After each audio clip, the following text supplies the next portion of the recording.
Hello everyone, my name is Case. And my name is Ronald. Welcome to our first video on our YouTube channel about particle physics. Our topic today will be parity violation in particle physics. Hopefully by the end of this video you will understand what this cute little cat in the mirror has to do with parity violation and particle physics. Parity is a mathematical operator that acts as a mirror. If we have a coordinate system, parity will flip all three axes, as shown here, or it will flip only one of them, as shown here. Ultimately, we are interested in knowing whether the mirror image of our universe is identical to our own universe. That is, whether our universe conserves parity. Formally, we say that parity is conserved for a physical process if the physical process behaves the same in the mirror universe as it does in our own universe. We say parity is violated if the process behaves differently in the mirror universe.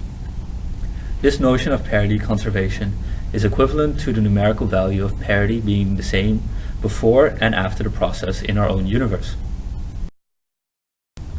So how do we quantify parity for a physical system? In quantum mechanics, equations called wave functions represent the physical state of a particle. Mathematically, what parity does is reflect the spatial portion of the wave function through the origin, which is expressed in this equation here. Using this notion of the parity operator, different types of particles can be assigned different values for parity based on the nature of their wave functions. What is most important for understanding parity violation is the bottom equation, which expresses the parity of a composite system. For a system composed of many particles, the total parity is the product of the parities of all the individual particles with a factor to account for their relative motion. So in our universe, do we expect parity to be conserved in all physical systems? Until the mid-20th century, parity conservation was taken for granted, until a seed of doubt was planted by the discovery of the theta and tau particles. The tau was observed to decay into three particles called pions, while the theta decayed into two pions. The pion has a parity of -1, so by using the equation for a composite system from the last slide and assuming parity conservation, it can be shown that the tau has parity -1 and the theta has parity 1. You might be wondering why this is a problem. Well, precision measurements show that both particles have identical properties, the same mass, lifetime, charge, etc. Could these particles actually be the same? In which case one of these decays must violate parity. This was the first indication that parity might not be conserved in all physical processes. This result led two physicists, Li and Yang, to investigate parity conservation in particle interactions.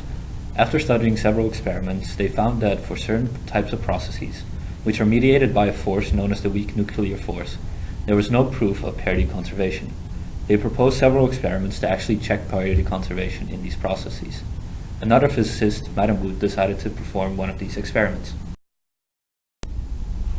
The experiment carried out by Wu involved the beta decay of cobalt-60 into nickel-60, an electron and an electron antineutrino, a process which involves a weak nuclear force.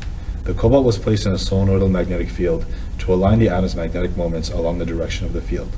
The cobalt was then allowed to decay. If parity is indeed conserved, the electrons should be emitted equally in all directions. By reflecting such a process in a mirror, we see that the exact same process occurs, only with the magnetic moment of the cobalt rotated by 180 degrees.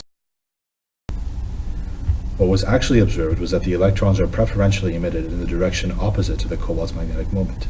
If we once again reflect this process in a mirror, we see that this time parity is violated. The reason for this is that the magnetic moment of the cobalt is flipped in the mirror, so that the emitted electrons are preferentially emitted in the direction of the moment, contrary to the observed preferred emission. The result of Madame Wu's experiment shocked the physics society. It was proven that a physical process mediated by the weak nuclear force does not need to conserve parity. The unquestioned assumption that parity is conserved was thus shattered, leading to a Nobel Prize for Li and Yang in 1957 for their groundbreaking theoretical work. With this knowledge, it actually turned out that the theta and tau that planted the seed of doubt were actually the same particle called the kaon.